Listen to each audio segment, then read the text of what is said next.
वर्तमान समय में हम देखते हैं कि बहुत सारे धार्मिक गुरु हैं और सभी सतगुरु कहलाते हैं। सब अपने अपने नाम सतगुरु रख रखा है। और हम ये भी जानते हैं कि भाई जो आध्यात्मिक मार्ग है वो सतगुरु से ही शुरू होता है।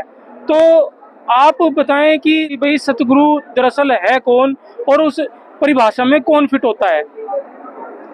सर ऐसा है, जैसे ये परमपिता परमात्मा कबीर साहब की ही वाणी है जिसके अंदर सदगुरु की महिमा गाई गई है। तो परमात्मा कहते हैं, सदगुरु के लक्षण कहूँ मधुरे बैन विनोद, चार वेद छठ शास्त्र कह 18 बोध। सदगुरु सिर्फ सदगुरु लिखने मात्र से सदगुरु नहीं हो जाता। सदगुरु वो होता है जो सभी अपने पवित्र शास्त्रों का जो है मंथन करके जो है हमें तत्व ज्ञान प्रदान करता है, जिसके आधार से ये मनुष्य जीवन का जो मूल लक्ष्य है मोक्ष प्राप्त करना, उसको वो पूरा कर पाता है। तो सर आप जैसे बता रहे हैं कि भाई सदगुरु की ये परिभाषा है, तो आज उस परिभाषा में कौन से संत हैं जो पूरी तरह से सदगुरु वाली परिभाषा में फिट हो रहे हैं। सर ऐसा है, देखो ये तो अपने विचार के ऊपर है, वो करता है, डिपेंड करता है। लेकिन आज आप पूरे विश्व ऑल ओवर वर्ल्ड का जो है ना आप अवलोकन करके देखेंगे तो आपको एकमात्र उभरता हुआ जो चेहरा दिखाई देगा संत रामपाल जी महाराज का है, जो सभी पवित्र शास्त्रों के आधार से इस तत्व ज्ञान को, उसमें ना किसी पर्टिकुलर धर्म का, किसी जाति का, ना किसी पंथ संप्रदाय का, जब वो पूरी मानवता के जितने भी धर्म शास्त्र हमारे हैं, जैसे आप हिंदू धर्म का ले लीजिए, पवित्र गीता जी ले लीजिए,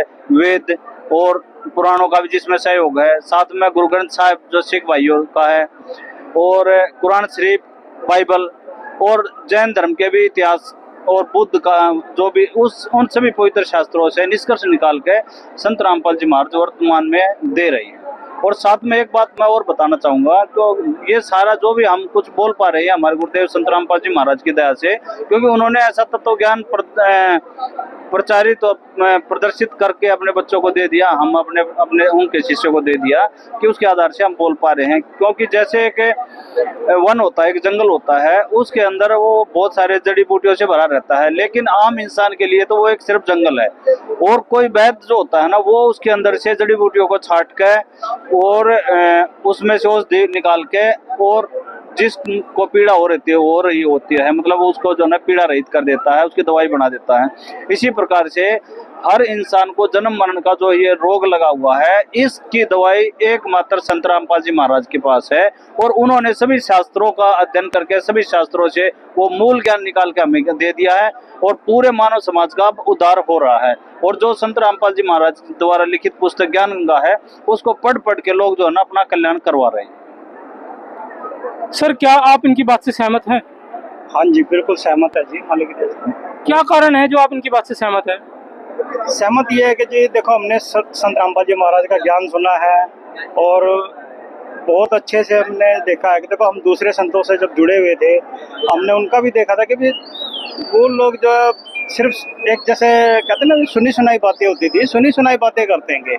और भी अन्य धर्म का गुरु देखेंगे, वो भी सिर्फ सुनी सुनाई बातें करते कि भी सतलोक एक सचखंड के बारे में बताया करते थे कि भी ऐसे जाया जाता है, लेकिन वहाँ पे उन्होंने बताया भी बूंद समुद्र में मिल जाती है। लेकिन जब गुरु जी का सत्संग सुना, संत रामपाल जी महाराज का सत्संग सुना, उन्होंने सारा वेदों से प्रमाणित करके, जो जितने भी हमारे 6 शास्त्र 18 पुराण, जितनी भी हमारी किताबें 4 वेद से सबसे प्रमाणित करके जब ज्ञान रखा हमारे सामने, और जो जैसे नकली जो अपना नकली ही कहा जाएगा कि भी जो संत महात्माओं ने अपनी अपनी किताबें छाप रखी है, उसमें से भी निकाल के दिखा दिया कि देखो सच्चा ज्ञान ये है। ठीक है, इस सच्चे ज्ञान से आप इस मुक्ति पा सकते हो, ये नाम मंत्र ये है।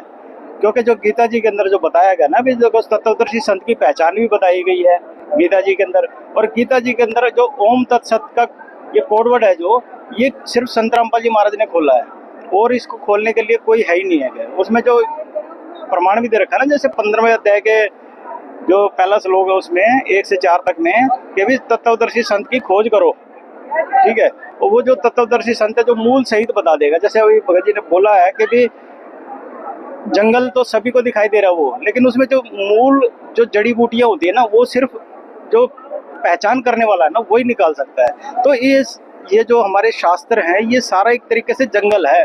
इसमें किसी ने खोज भी नहीं करी है, वो उसके लायक है ही नहीं। उस हिसाब से जो संत रामपाल जी महाराज ने इस सारी चीज़ों की खोज निकाल के सभी शास्त्रों से और हमारे सामने रख दी है। आज जन समाज इससे लाभ उठा रहा है और जो समझ जा रहा है वो बिल्कुल ये सोचो कि अपने मोक्ष के मार्ग पे चल पड़ा है।